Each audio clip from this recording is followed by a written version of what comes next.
साथी लक्ष्मी भगवान चाहिँ कसरी तपाईँ गाई माताको धारणा गरेर यस्तो मान्नुभयो अनि कसरी हामीले पूजा गऱ्यौँ भन्ने विषयमा मैले सानो एउटा कथा बनाएको छु। हजुरहरूले अवश्य ध्यान दिएर सुन्नुहुन्छ होला र कमेन्ट गर्नुहुन्छ होला भन्ने मैले आशा राखेको छु।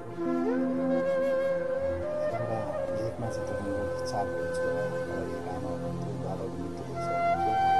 त्यो लेखमा तपाईँको बच्चाहरू यसो सोच्यो, हाम्रो बाबा पनि मृत्यु भयो, हामी पनि मर्छौँ, हाम्रो बच्चाहरू पनि मर्छौँ होइन, हामी बेसी जान पाएदेखि केही प्रगति उन्नति हुन्थ्यो भनेर 4 भाइको सल्लाह गरेँ। त्यसपछि आमालाई भने म बेसी भयो, हाम्रो बाउबाजे पनि बित्यो, हामी पनि बित्छौँ, हाम्रो सन्तान पनि बित्छन्, हाम्रो जिन्दगी सफल हुन्छ भनेपछि जान्न बाबा तिम्रो बाबाको मृत्यु भयो, जाऊ जान्न भनेपछि आमालाई हामी कसरी छोडेर जान्छौँ होइन, हजुरलाई त हामी जसरी मान्छौँ। तपाईँको वर्ष दिन जति उनीहरूले दैनिक एउटै शब्द बोल्दा सुन्दा वाक्क भएर अब आमाले भन्नुभयो ठिक छ एउटा सर्टमा जान्छु, त्यो सर्ट चाहिँ तिमीहरूले पुरा गर्नुपर्छ, हुन्छ भने म जान्छु। त्यो सर्टमा म गाईको दुध के सरी म चाहिँ जान्छु, यदि म मर्ने भने मेरो चाहिँ 4 भाग लगाएर तिमीहरूले मासु खाने भए मात्रै जान्छु। मम्मी कसरी खानु यो सर माग्ने त्यसो मम्मी हुन्छ 4 भाग ओके गरेँ। त्यसपछि झऱ्यो, बेसी झरेको केही समयपछि आमाको मृत्यु भयो। त्यसपछि आमाले 4 भाग लगायो, 4 भाग लगाएपछि 2 भाइ चाहिँ तपाईँको काठकुटी गर्नु बस्यो, 2 भाइ चाहिँ तपाईँको आमाले पखाल्नु गयो।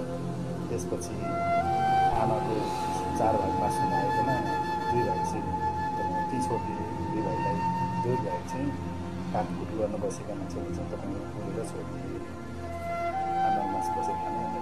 त्यसपछि उनीहरू हाम्रो लिएर आएपछि तपाईँको ल हाम्रो भाग चाहिँ पकाएर आइसक्यो, तिमीले भाग खाऊ, 2 जना लाग्छ पकाएर त्यसपछि मासु खायो। अनि त्यसपछि जो खाए तिनले वैकुण्ठमा बास गरेर त्यो मृत्यु सफल भयो।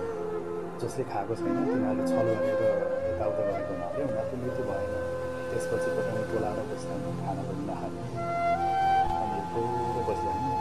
आमाले माथिबाट जाँदाखेरि नमजा लगाएर अनि फेरि आउनुभएको छ घरमा, अब भन्नुभएको छ बाबु तिमीहरूको यो बिजोग मैले हेर्न सकिनँ, तिमीहरूलाई एउटा उपाय छ, तिमीहरूले मुक्त पाउनु कसरी भन्नु भनेपछि म गाईको दुध धारण गरेर जन्मिन्छु। त्यसपछि तिमीहरूले त्यसलाई पालन पोषण गरेर ल्याएपछि बच्चा जन्मिसकेपछि 7 चोटि परिक्रमा गरेर गौमूत्र खाएर त्यसपछि मन्त्र जपेपछि तिमीहरूले पार पाउँछौ भने हुन्छ मम्मी भनेर भने। त्यसपछि माताले तपाईँको गाईको रूप धारण गर्नुभयो। त्यसपछि पालन पोषण के खान्छ कस्तो खान्छ यताउता तपाईँको सारसुसार गरेर यताउता गरेर पुरा टाटो भइहाल्यो मम्मीको जन्मिदिएपछि। त्यसपछि गाई चाहिँ ब्यायो, ब्याएपछि तपाईँको बच्चा पाएपछि 7 चोटि परिक्रमा गरेर त्यसपछि मन्त्र खाएर अनि मन्त्र जप गरी त्यसपछि चाहिँ तपाईँको तिनको मृत्यु भयो, वैकुण्ठमा बास भयो भन्ने कथामा तपाईँको भनिएको छ। तपाईँलाई यो कथा कस्तो लाग्यो?